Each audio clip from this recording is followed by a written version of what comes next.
আসেন ওসি, আসেন।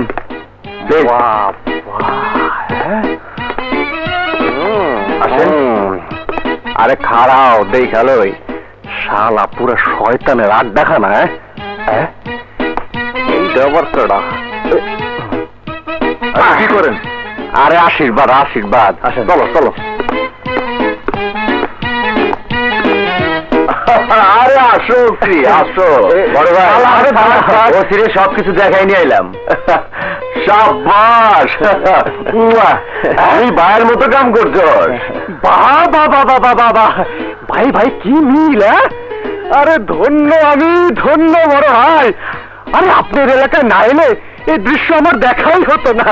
আরে আমি ধন্য হয়ে গেলাম বড় ভাই, ধন্য হয়ে গেলাম। আমার সব ব্যবসা দেখে লইছস তো? আপনি একদম চিন্তা করবেন না বড় ভাই, সব দায় দায়িত্ব আমার।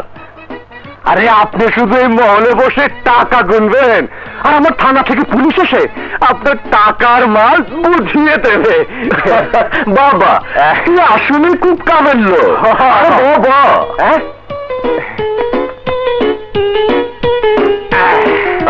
মাল দে। আরে আমারে মাফ করে দেন, আমি এসব আবার খেতে টেতে পারি না। কেন খাবি না? আরে খাই, কিন্তু কুত্তার পেটে যেমন ঘি হজম হয় না, আমার পেটে আবার ওই মালটাল হজম হয় না। মাল পেটে পড়লে ওই উল্টা পাল্টা করতে থাকি, ভুল বকতে থাকি, কি না কি বেয়াদবি করে ফেলি। বাদ দেন, আমি কইতেছি খা। হ্যাঁ খাবো। আরে খা না, আপনি যখন বলছেন। শোন, তোরে সামলানোর লেগে ব্যবস্থা আছে। কি ব্যবস্থা? 36, 24, 36 কার ফোন নম্বর? আর দূর মজা।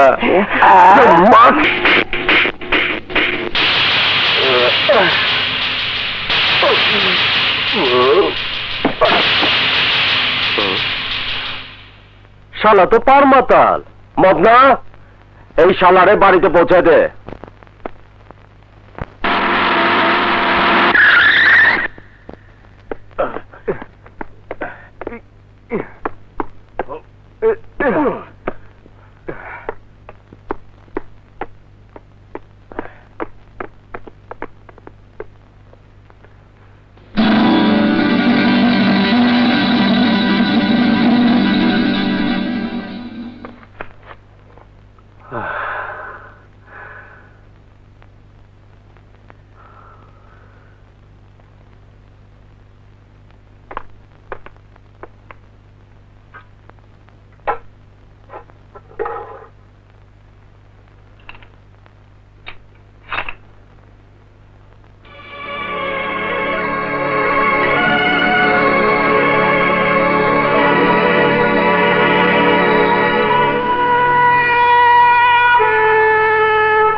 মারুফ, সবসময় আইনের পথে চলবে, অন্যায়ের বিরুদ্ধে মাথা নত করবি না। প্রয়োজনে নিজের জীবন দিয়ে হলো অন্যায়ের বিরুদ্ধে প্রতিবাদ করবি। ভাইয়া, তোমার হত্যার প্রতিশোধ দিতে আজ আমি রতনপুর এসেছি, কিন্তু তোমার হত্যাকারীদের হাত এত লম্বা যে আইনের পোশাক পরে তাদের সাজাতে অসম্ভব। তাই আজ আমি বাধ্য হয়ে আইন নিজের হাতে তুলে দিতে যাচ্ছি। তুমি আমাকে ক্ষমা করে দিও ভাইয়া। যে মারুফ দিনের আলোয় বড় ভাইয়ের খাস চামচা, সে মারুফ আজ থেকে রাতের আধারে বড় ভাইয়ের সবচেয়ে বড় শত্রু হয়ে তাকে তিলে তিলে ধ্বংস করে দেবে। পেটি বানায় খায়।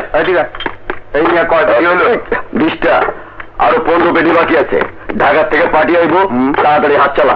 হয় তাড়াতাড়ি কর, হয় তোরা তাড়াতাড়ি কর। চিন্তা করো না ওস্তাদ।